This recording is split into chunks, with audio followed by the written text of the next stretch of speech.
Bismillahirrahmanirrahim. Allahumma inni as'aluka ilman nafi'an wa rizqan thayyiban wa amalan mutaqabbala. Assalamualaikum warahmatullahi wabarakatuh. Jumpa lagi di channel Titin Setiasi. Apa kabar teman-teman? Di hari yang ke-25 ini alhamdulillah kita masih diberikan kesehatan oleh Allah SWT untuk tetap menjalankan ibadah puasa. Amin ya rabbal alamin. Alhamdulillah ya guys, tadi malam aku masih bisa mengikuti tarawih berjamaah di Masjid Al-Muhajirin. Dan ini ada tausiah menjelang tarawih yang disampaikan oleh Ustadz Dimyati Ahmad. Selamat menyaksikan ya guys. Semoga video ini bermanfaat. Amin ya rabbal alamin. Bismillahirrahmanirrahim. Assalamualaikum warahmatullahi wabarakatuh. Udah lelah ya Pak, Bu, panas. Yang jawab salam saya doakan semoga Allah Subhanahu wa taala senantiasa memberikan keberkahan dalam diri kita. Allah Subhanahu wa taala berikan harta rezeki yang berlimpah, bisa buat beli sawah, bisa buat berangkat haji dan umrah ke Mekah Madinah, dan yang tersisa masih bisa buat nambah mamah. Nah, yang hamilin semoga dikabulkan Allah Subhanahu wa taala. Alhamdulillahirabbil alamin wa bihi nasta'inu ala umuri dunya wa din. Shalatu wassalamu ala asrofil anbiya'i wal mursalin sayyidina wa maulana Muhammadin wa ala alihi wa sahbihi wa man tabi'ahu bi ihsanin ila yaumiddin. Amma ba'd, rabbi shrah li sadri wa yassir li amri wa hlul 'uqdatam min lisani yafqahu qawli. Bapak-bapak, ibu-ibu, jamaah sholat isya dan sholat tarawih Masjid Al-Muhajirin, sebelumnya mohon izin, hari ini sedianya adalah jadwal Pak Imron Saifuddin, tapi beliau berhalang hadir. Kita doakan semoga beliau senantiasa dalam lindungan Allah Subhanahu wa taala. Amin ya rabbal alamin. Alhamdulillah, ini malam yang ke-25, benar berarti ya? Malam ke-25, artinya tidak lebih dari seminggu lagi, insya Allah kita akan lebaran. Tentunya sebagian di antara kita, atau mungkin 90% di antara kita sudah bersiap-siap menyambut datangnya Hari Raya Idul Fitri. Ada yang rumahnya sudah dibersihkan, ada yang sudah mulai berbelanja untuk nanti pulang kampung. Semuanya itu kita niatkan semata-mata hanya untuk mencari ridho Allah Subhanahu wa taala. Semoga rangkaian amal ibadah kita dari awal Ramadan hingga hari ini dan esok akan senantiasa diterima oleh Allah Subhanahu wa taala. Dan kita selalu memohon kepada Allah Subhanahu wa taala semoga Allah Subhanahu wa taala senantiasa memberikan kesabaran, kesehatan dan kemudahan kita sehingga kita bisa menyelesaikan Ramadan tahun ini dengan predikat la'allakum tattaqun. Kita menjadikan Ramadan dengan takwa yang akan kita jadikan modal kita, yang akan kita jadikan sangu kita nanti ketika kita menghadap Allah Subhanahu wa taala. Ibarat besi yang berkarat Pak, yang terpendam di dalam tanah, apabila dicabut kemudian dibakar, maka karat-karatnya akan rontok.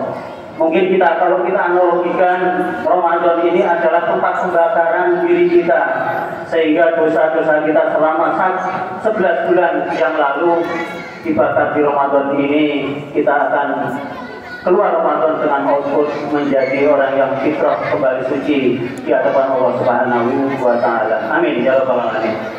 Hadirin yang dimuliakan Allah Subhanahu wa taala, dalam satu hadis Nabi yang diriwayatkan oleh Imam Muslim, Rasulullah SAW bersabda, "Man arada dunya fa'alaihi bil ilmi, wa man arada al-akhiratu fa'alaihi bil ilmi, wa man arada huma fa'alaihi bil ilmi." Dalam satu hadis lain yang masih diriwayatkan oleh Imam Muslim, Rasulullah SAW bersabda, "Thalabul ilmi fardhatun 'ala kulli muslimin wal muslimat." Dan janji Allah dalam surat Al-Mujadalah ayat 58, "Yarfa'illahu alladziina aamanu minkum walladziina utul 'ilma darajat." Agama Islam menuntut kita untuk menjadi orang yang pintar. Allah Subhanahu wa Ta'ala menyuruh kita untuk menjadi orang yang pandai. Rasul kita menyuruh kita agar kita menjadi orang yang berilmu pengetahuan. Man arada dunia fa'alai bil ilmi, barang siapa yang mengharapkan dunia maka baginya harus dengan ilmu. Wa man arada akhiratu fa'alaihi bil ilmi. Siapa yang mengharapkan akhirat maka harus dengan ilmu.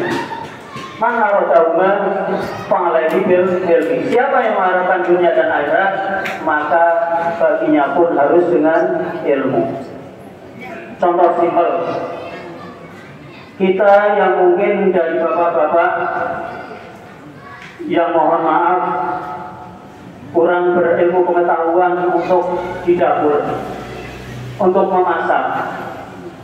Jangankan menggoreng atau memasak lainnya, kadang bagi kita merebus air aja gosong.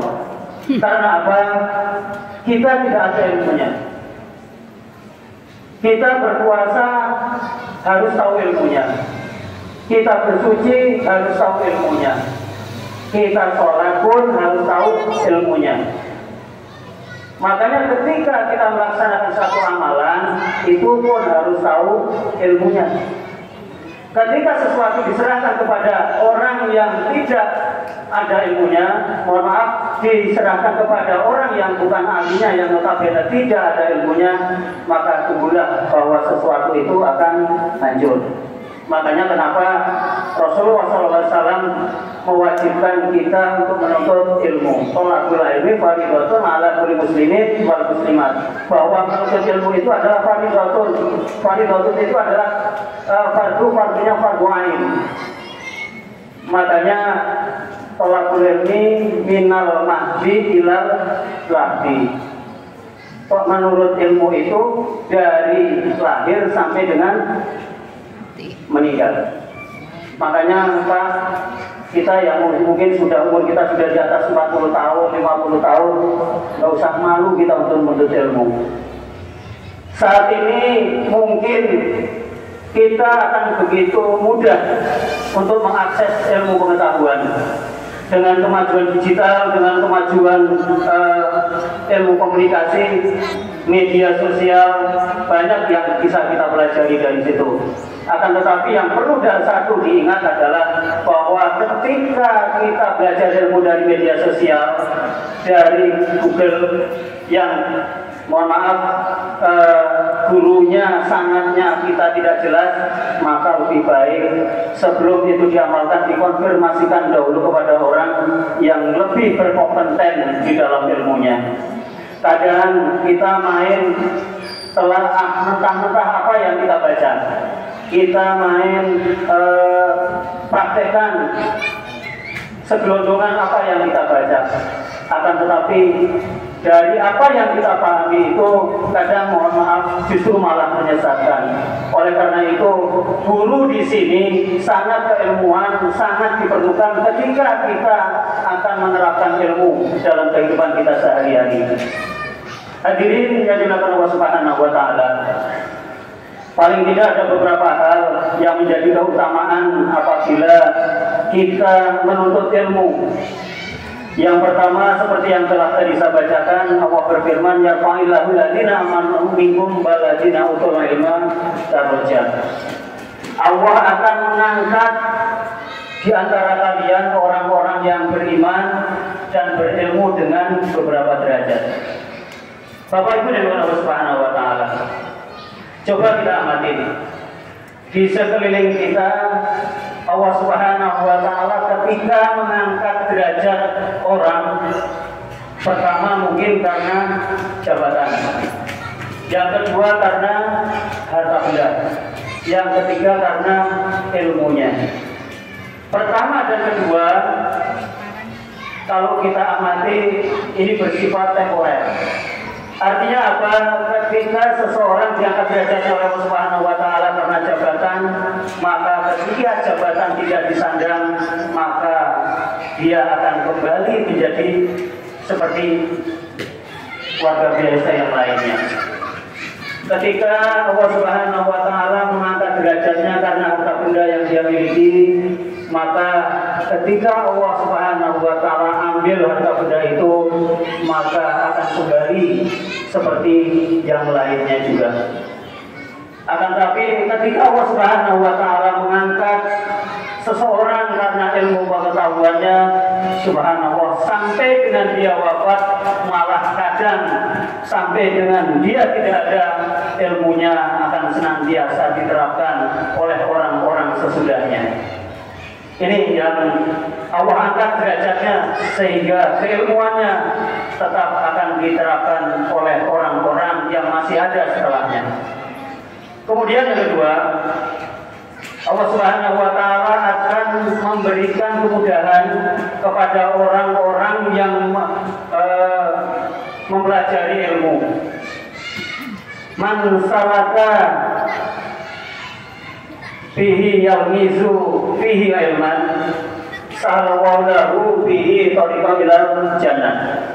Barang siapa yang menempuh jalan untuk menuntut ilmu, sallallahu, maka Allah akan memudahkan lagu pada orang tersebut bihi dengan ilmu pengetahuan tariqan ilal jannah. Allah akan menuntun dia kepada surganya Allah Subhanahu wa Ta'ala. Artinya apa? Ketika dia memiliki ilmu pengetahuan, maka dia akan selalu diberikan petunjuk oleh Allah Subhanahu wa Ta'ala dengan ilmu pengetahuannya tersebut, dengan berkahnya ilmu pengetahuan tersebut, maka ia akan selalu diberikan petunjuk oleh Allah Subhanahu wa Ta'ala untuk meniti jalan kebenaran sehingga mendapatkan ridho dari Allah Subhanahu wa Ta'ala yang pada akhirnya akan menuntun dia kepada surganya Allah Subhanahu wa Ta'ala. Kemudian yang ketiga, bahwa orang yang berilmu pengetahuan itu pahalanya akan kekal selama-lamanya, seperti hadis yang diriwayatkan oleh Imam Muslim juga. Dalam satu hadis Rasulullah SAW bersabda, "Idza mata ibnu adama," ada sebagian yang lain, "Idza matal insanu in qata amaluhu illa min salasin," yang sering dibaca Pak Ustaz Mujamil. Pertama, sedekatun jariyatun, yang kedua au ilman yang tafawwi, kemudian yang ketiga wadun sholihun yatmaulah. Sedekah jariyah, ilmu yang bermanfaat, dan anak soleh yang mendoakan kedua orang tuanya. Seperti tadi yang saya jelaskan pada poin pertama, bahwa walaupun orangnya sudah tidak ada, akan tetapi ilmunya akan diamalkan oleh orang-orang yang sesudah beliau, walaupun dia wafat, maka pahalanya akan terus mengalir sampai dengan hari kiamat. Makanya bapak-bapak, ibu-ibu, ketika anak-anak kita belajar agama pertama kali, coba ajarkan anak kita untuk membaca Fatihah atau belajar huruf hijaiyah. Karena apa? Dengan Fatihah yang dia akan amalkan, dan nanti dia akan ajarkan kepada anak-anaknya, dan nanti akan diajarkan kepada anak-anaknya lagi, maka pahala ilmu yang kita sampaikan kepada anak kita akan terus mengalir kepada kita. Atau mungkin karena keterbatasan kita, anak kita dititipkan di pesantren, di ustadz, di kiai, maka tentunya apa yang kita berikan ini adalah satu investasi untuk kita. Anak adalah investasi untuk kita yang akan mendoakan kita tatkala nanti kita sudah tidak ada, tatkala nanti kita sudah menghadap Allah Subhanahu wa Ta'ala. Hadirin yang dimuliakan Allah Subhanahu wa Ta'ala, semoga kita senantiasa diberikan petunjuk oleh Allah Subhanahu wa Ta'ala, diringankan kaki kita, dimudahkan pikiran kita untuk tidak bosan-bosannya menuntut ilmu agama. Kita dituntut tidak harus menguasai semuanya, sedapatnya.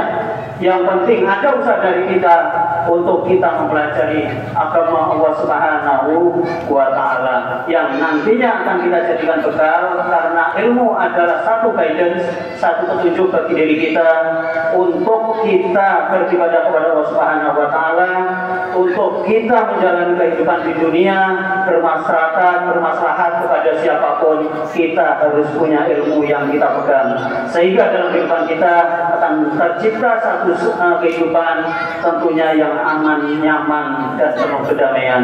Demikian yang bisa saya sampaikan, semoga bermanfaat bagi diri saya pribadi dan bagi para jemaah semuanya. Kurang lebihnya mohon maaf. Wassalamualaikum warahmatullahi wabarakatuh. Waalaikumsalam warahmatullahi wabarakatuh.